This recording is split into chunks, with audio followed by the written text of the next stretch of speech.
Hey Machinima, what is up? Jesse here with a new Gears of War video for you guys, and I got two guests with me, so Scott, why don't you introduce yourself? Thank you for having me, Machinima. I am Gandhi. I am a Major League Gamer caster for Halo Reach, and now I've picked up a new passion, which is Gears of War 3, which is the game you are watching right now.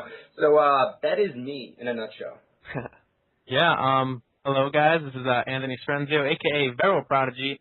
For those of you who may or may not know me, I am the coach of the Fathering. It was actually one of the teams you're watching right now. We have Carson's point of view from that team. They're bursting ruffled feathers, and this is King of the Hill Drydock as well. I am also a Hyperstation stream crew member, head referee, and just overall lover of Hyperstation. If you don't know what it is, we'll explain to you what it is in just a bit. And I'm just really excited to be doing these videos for you guys, and just, the experience of Gears of War, because I love any and everything about Gears of War. Yep. Okay, so since Machinima probably doesn't have a big Gears of War competitive audience, why don't you guys kind of explain the game competitive-wise, like in a nutshell, just go all out. Okay. I'll start this. This is Gandhi&Prodigy speaking real quick, if you didn't recognize my voice already. But, so Gears of War, competitive-wise, as compared to just, ranked or, just playing with your friends, whatever the case may be, it's 4v4, as opposed to 5v5. So, it's, 8 players total, 4 versus 4, execution, King of the Hill, the game type. So, it's team oriented. It's not that, I'm the ranked all-star, I just run through, shotgun everybody. It doesn't work like that to a degree. You'll see amazing shotgun plays in competitive Gears of War, but it's all about the Lancer fire, the team focusing, the communications, the call-outs, the specifics, down to like literally the hair on the guy's chin, you know exactly where he is. It's so team oriented. You will see amazing shotgun plays, as I said before, but that's not the focus. The teamwork is just, it's unparalleled, the things you will see in competitive Gears of War. The idea is just to win. There's stats don't matter. Deaths, they don't matter. Nobody cares about your, kill to death ratio. It's about your win to loss. It's about winning and losing. And there's 2 different game types, as I said before, Execution and King of the Hill. And I'm going to let Scott tell you a little bit about the 2 different game types we play in competitive Gears of War. Now, King of the Hill is what you are watching now. Players have to get in the hill.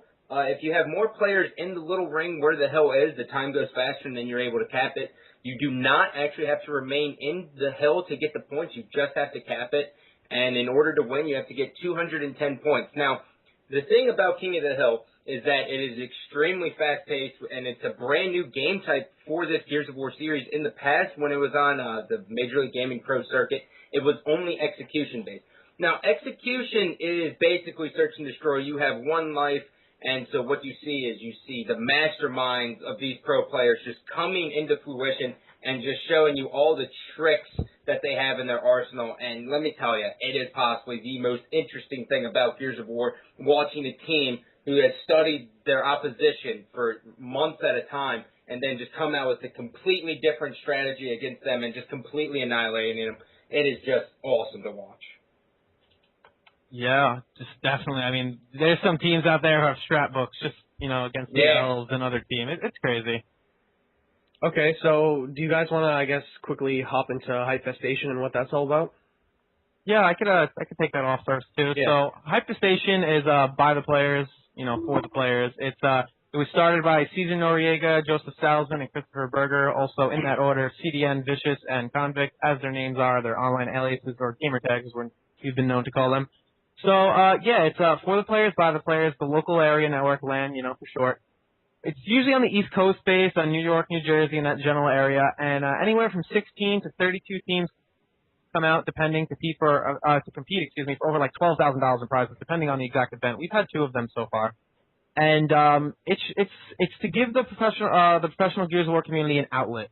Right now, MLG, if you haven't heard with the recent announcements, will not be picking it up for the winter season. So this is our outlet for playing. This is our passion. This is our drive. This is what we love to do.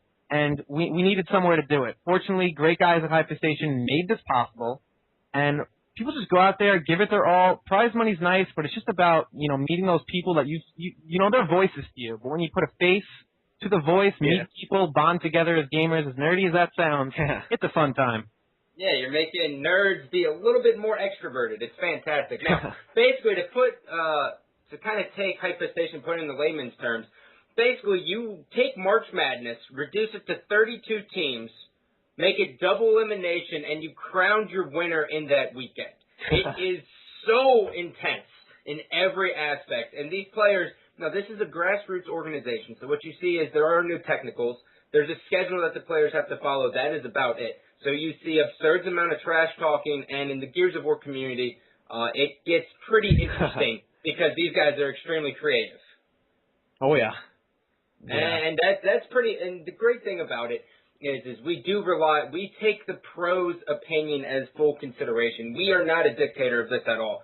Basically, the pros decide. If they want the game type out, we take it out, and that is it.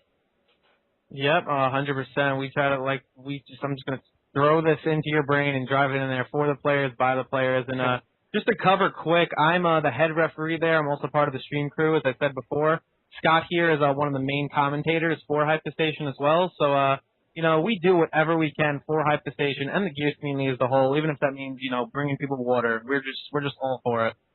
I don't bring people water. I bring Scott the water. True story. True story. I bring Scott the water. Prodigy's the water boy. Yeah. But yes, that is Hyperstation in a nutshell. And it's incredible. There's videos online on YouTube. You can check it out. Just type in Hyperstation 2 and give it a look because there's some very awesome matches on there. Oh yeah, and all that stuff will be linked in the description if you guys want to check it out, like the website and all that. Okay, what else do you guys want to go into here? We can just cover this King of the Hill that we're going into. Yeah, this King of the Hill that we're in right now, which we'll just recap real quick the teams. We have the Fathering, who's the Locust team, versus Ruffled Feathers, who is the COG team. To go down the Locust lineup, we have Carson's, Requiem, TDN, and Camille's versus Ruffled Feathers, the COG team, as I said before, who is Duke Skills, Sealand, Ridenauer, and Sinils. Little tongue twister names there. They all sound the same. It's crazy. Yeah. But so as the beginning of this game started, and as it is still going on, we see Ruffled Feathers pulling in the lead right now. They're actually up 172 to 111. So it looks like they're in a commanding lead. And as Scott said before, they also got that first hill. So it's hard to make a comeback when the momentum's right in one team's favor. So as we go through this video and cover some other things, we'll have to see how this ends up. Yeah, and keep in mind, right now they're 26 points away from winning out the game. So all signs are pointing to that they should be able to win this game. But now, basically what the Fathering needs to do is they need to orchestrate one initial push here. They have to throw coordinated smokes. Now, the smoke grenade will actually stun your opposition if you hit them directly with it, and that's why it is such a big play. And it also reduces the visibility of the other team. Yeah, 100%. As there we go. As Scott just said, we see Carson's moves in, breaks the ice with that kill, with that smoke. And which is most important sometimes, which is overlooked, getting the break on a particular hill, even though your whole team may die, they actually broke that hill, made it move, and even though Ruffled Feathers got to the cap in these last couple seconds, it doesn't matter because it moved, and there you go. Fathering is turning the tide. Yeah, they're all set up. Some interesting play here. Like I said, setups are more important than just slaying outright. Yep. So Ruffled Feathers is just 8 points away, but the Fathering have a very dominant setup here. As you're just looking at this, now in King of the Hill, you do not actually have to stay in the hill, as I have previously stated. So it gives you a lot more opportunity to cover absurd amount of ground of the map. Now this is, of course, Dry Dock. Community favorite map here. Everyone enjoys playing it. And King of the Hill on Dry Dock is definitely top 2 game types in my opinion. Oh, yeah. Barrow. Yeah. It's so fun. Yeah, and just going over King of the Hill quick, for those of you who may or may not know, there's a 15-second wave spawn timer, similar to the Battlefield series, if anybody's familiar with that, excuse me. So, you can kill a guy, and he could respawn in 3 seconds, or you can kill a guy, and he can respawn in 15 seconds. And just a little tip that I'll give you right now, as for this series, we will be giving plenty of tips and tricks, interviews, and high-tier gameplay. When you have somebody down on the map, if you hit the back button on your controller, you can actually see who is alive and who hasn't spawned yet. So if you wait for somebody to spawn and then kill him, he'll catch the 13 to 14 second timer because, when somebody spawns, it counts back up to 15. So just one little tip / trick there that we'll be giving you guys plenty of those when we go into this series with Machinima and me, Scott, myself, and Jesse. So yeah, just one little tip and trick there, and keep that in mind. There's plenty of tricks in this game that you may know exist, you just don't know how to use them. Yep. Okay, so there's about 30 seconds left, so I guess we should wrap this up. Any last words you guys want to say? Oh, well, really just our Twitters and everything are going to be linked in the description. If there's anything you guys are interested in actually knowing about the competitive Gears of War scene, feel free to tweet us, and we'll come out with a video as soon as possible, and we'll cover any of the questions you guys have to ask. All right. Yep, 100%. Everything Scott said, follow us on Twitter. Check out Hype the Station to support competitive Gears of War. And thank you to Machinima and Jesse for allowing us this opportunity. Yeah, no problem. Okay, till next time, guys. Peace. Later.